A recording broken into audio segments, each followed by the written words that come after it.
Frederick Douglass was an American abolitionist and orator who dedicated his life to the struggle for civil rights and racial equality.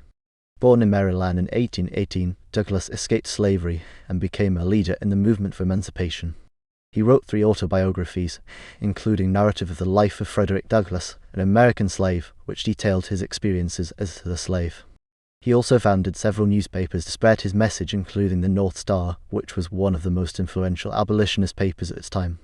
Douglass emerged as a powerful advocate for African Americans' rights during the mid-19th century.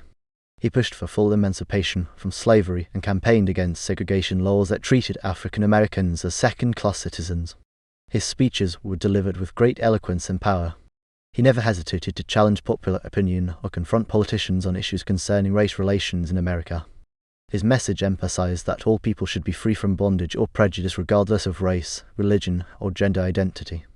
In addition to his advocacy work, Douglass also served in important public offices at different times throughout his life, including U.S. Marshal of Washington, D.C., Minister Resident and Consul General to Haiti, Recorder of Deeds for District Columbia, President Lincoln's advisor on colonization and emancipation, among other roles during Reconstruction period after Civil War ended, when he returned back home from England, where he had sought refuge while still enslaved person prior escaping back home from Maryland with help and assistance from others who believed in the same cause as him: liberation and freedom, not only himself but others too.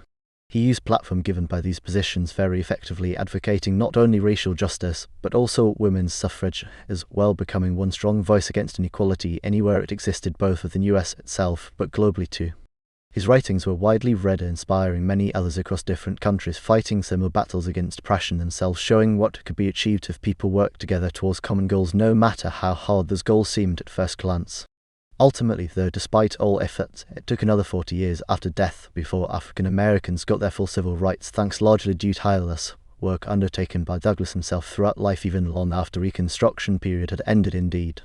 It is therefore no surprise that today he remains widely respected figure globally, especially amongst those advocating social change through nonviolent means, such nonviolence being something which had been close philosophy advocated by him throughout career indeed.